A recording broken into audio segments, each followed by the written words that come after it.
because I know who you and I were before the descent, and coming back, I will know you, enhanced by reason of the choice you made and the part you played. All these we are playing. It's a play, the most glorious play. And so I will choose a garment made of white skin, one made of black skin, one made of yellow skin. I'll choose a nation. In all is simply our choice as sons. And down here, these are the battles of God, because he's forgotten who he is. So if I have been united with him in a death like his, I shall certainly be united with him in a resurrection like his.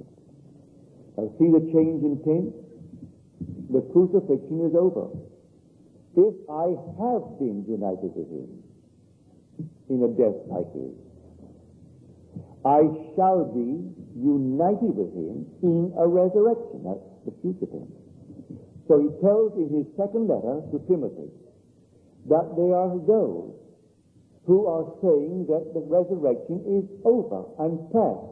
They are misleading the people and turning them from their faith. The crucifixion is over, for you are crucified now. You've made your choice.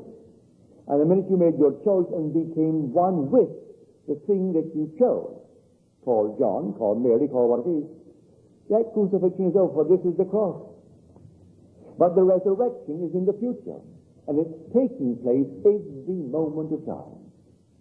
So all of us are being resurrected, but all are already crucified. You aren't going to be crucified. You're crucified on this garment of flesh, and you're going to be resurrected. And when you're resurrected, you are the Lord Jesus Christ. Because you are going to be resurrected as the being you really are. Start claiming it now. You believe all things are possible to Christ? Well, start claiming it now. I'm telling you that you really are now. Before you're resurrected, you are the Lord Jesus Christ. And if all things are possible to him, let's start now to assume it. Just assume it. If you would dare to assume that you are now the one you want to be, I tell you, you will become it, if you persist in the assumption. For you will see what the visionary meant when he said that God becomes as we are, that we may be as he is. And you can see by that statement he implies that man is not naturally God, but God mercifully becomes man, that man may become God.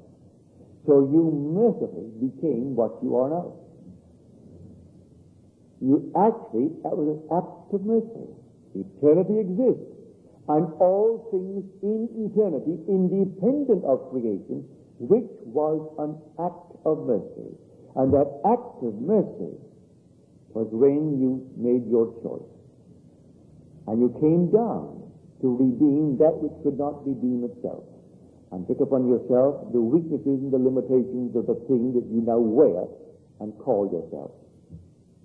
And the day will come, you will awaken as that being, and the two shall become one.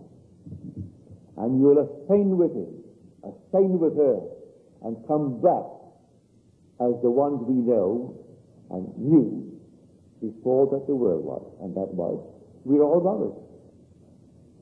All brothers.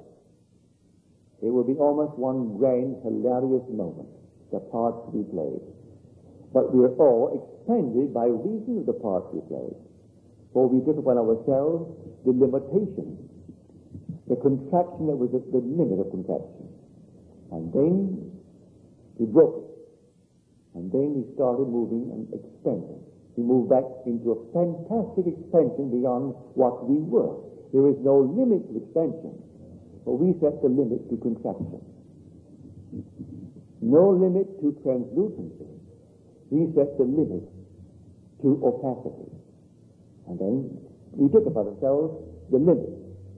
And then one day, having suffered all, done all, at length then, for hatching life, he breaks the shell. And everything said in that story, you experience. You don't have to talk about it. I talk about it morning, noon, and night. But it doesn't really matter. You may not be given that urge to talk about it. I can't stop talking about it. I talk about it in my dreams. I talk about it at dinner. I talk about it to myself. There's no one at home to talk about it. I talk to myself anyway. For the whole thing is simply so much a part of me. I just can't stop it. I'm telling everyone who they are. Now, I'm telling you, you really are the Son of God. And you will know it, and others will know it too. It will always be the Peter who will see it. And so he asked, when Pilate said to him, "Are you the King of the Jews?" He said, "Do you know this of your own accord?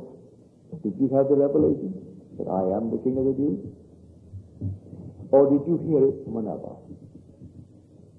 And then he said, "Am I a Jew?" And may I tell you, you have to be a Jew before you can be a Christian. You couldn't possibly be a Christian unless you were a Jew. You may be an apple tree and not bear apples, but you can't bear apples unless you're an apple tree. So, Christianity is the fulfillment of Judaism.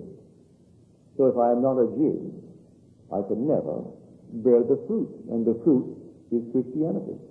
It's the story, it's the pattern unfolding in man. Everyone is really a Jew, or he could never in eternity become the Christian. And the Christian is the fulfillment of Judaism.